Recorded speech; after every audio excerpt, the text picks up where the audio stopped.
audio catalog is kind of everything rolled into one. It offers a lot of cool stuff.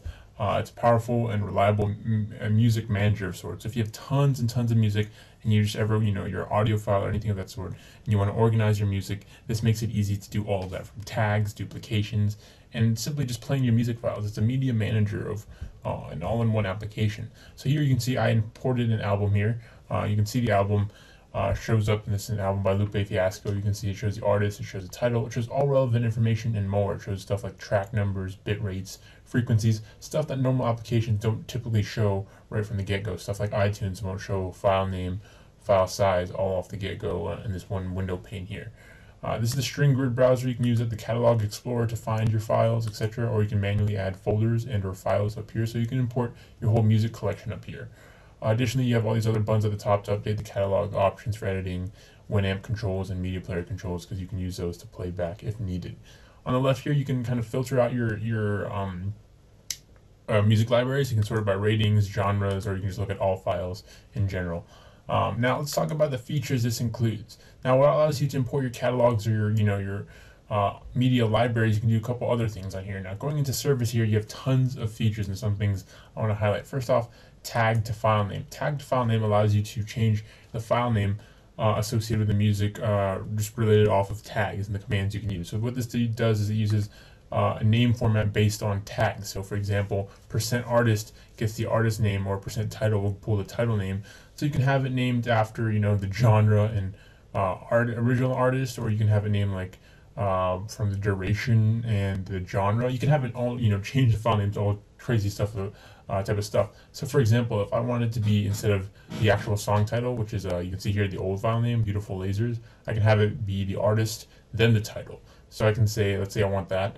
I'll hit preview right here, and you'll see right here it shows me the new file name. So in this case, it would be now Lupe Fiasco Beautiful Lasers. Some people prefer to organize their music this way. It's easier. They can sort it by artist and all that, and just makes naming schemes sometimes a little bit easier for albums. And I can simply click rename, and it says status renamed, and it's really that simple.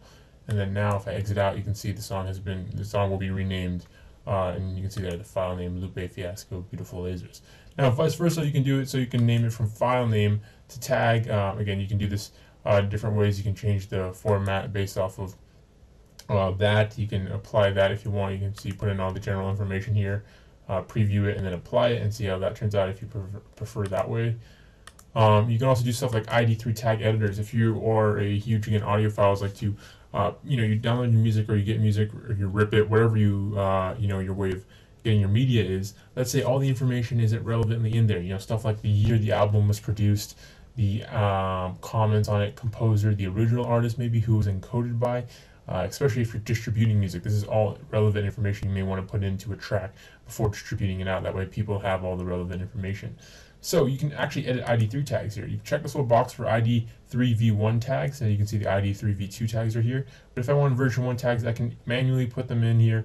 So I can say like Beautiful Lasers, or I can alternatively just hit copy from copy to ID3v2. So you can see here, I can copy it this way, or I can do it vice versa if that's how I want to do it. I can do it whatever way I want. I can copy either way. Depending on your situation. You can even put so much as album art and all that. So maybe you have the wrong album art because you downloaded it from a different location, or maybe you just want to change the album art. You can even do that. So this gives you tons of powerful editing options over your tags, from years to album art to artist and album name, all of that. Really awesome if you are an audiophile and you really want to get control and organization of your music library. Alternatively, they have some other stuff. You can get album titles from FreeDB, so maybe if you don't have album titles, you can do duplicate finder, which I really like here. If you have multiple songs in one thing, what you can do is you can search in certain columns, so you can check columns, and then you can say find. In this case, I don't have any columns, so you can say show, I'll show it. But basically, sometimes you may download like mixtapes and then download the official album, and then you'll end up having duplicates of a song.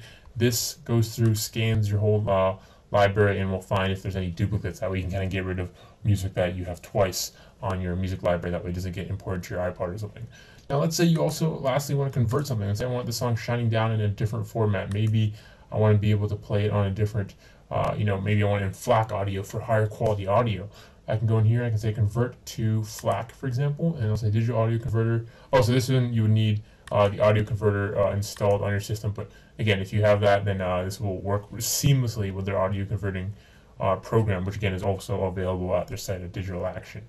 Lastly, you can just go in here, change Winamp media controls, because you can actually listen to the music after you've done your changes and play it back in this little media player here. You can use players like Winamp or the media control, Windows Media, however you want to do it. Overall, this is a really great application for organizing your music library, structuring it, finding duplicates, renaming files, just overall taking a huge music library and organizing it. It works seamlessly with Digital Action's other software that they provide, like Digital Audio Converter. Really awesome application, guys. Go ahead and check it out again at digitalaction.com. This is a review of Audio Catalog, guys. Thanks for watching.